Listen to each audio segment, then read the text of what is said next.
Right. Good day all. So we're talking about the principle of monotheism again, which is associating anything with Allah and worship, right? And we're looking at Surah 56 verse 45. Indeed, they were before meaning awareness, before awareness indulging in affluence, and they used to persist with great violation, right? So what this means according to the Quran that I have here, right, is the persistent and great violation is persistent in shirk, which is association with Allah, with something with Allah, right, or God, or a form of disbelief, right? So before awareness, you people in the world would indulge in affluence, right? Meaning that indulgence in things of the world or worldly affairs, right?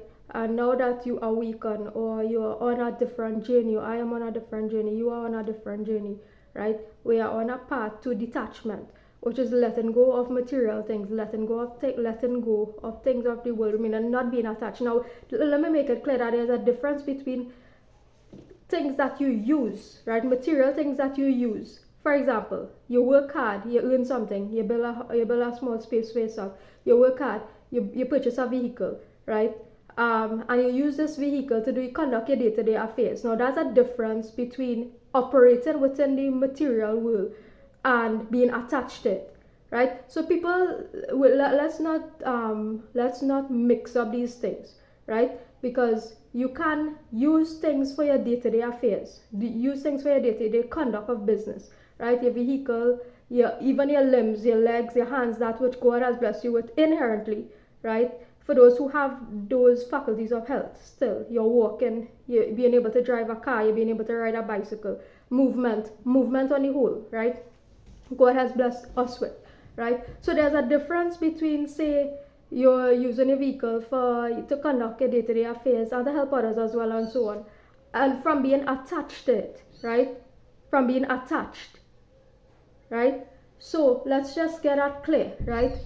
You work hard, you earn something, right? You don't have to renounce everything and go in there and climb a mountain to look for God, right? Let's just get this clear.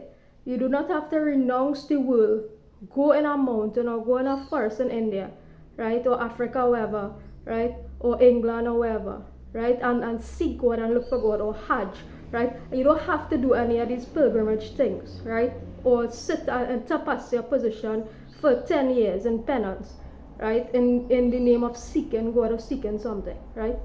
So let's just get that clear. But indulgence in worldly affairs means what? You're over excessive in that which you eat.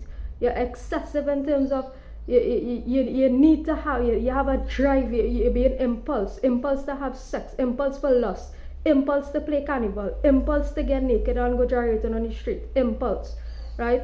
You're doing these things out of what? Pleasure seeking and pleasure seeking only, right? That's your goal, right? Which is animalistic, is carnal, right? Is a lower form of energy, is a lower form of being in the world, right? And association with Allah, things that you associate with God or Allah, right? That's what the book is saying. Religion is not only polytheism and so on, and idols in the celebrity world and in the spiritual world, right? We're talking about idols in terms of what? Your money, idol in terms of what you do as a job, or what you consider a righteous job, right? All of these things are forms of association, right? Associated, right?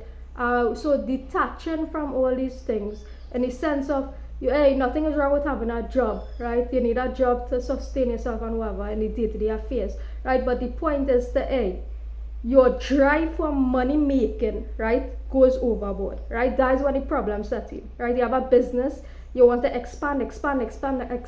Now, nothing is wrong with expanding, right? We are providing opportunities for others, right? However, it becomes a problem when you see it fit to make all the profit, right, and treat your workers like crap. All right. So this is what this is what we mean, right, when we say in association with Allah, right? When nothing is wrong with, say, you need the world that we live in now, right? You need to conduct transactions day to day, right?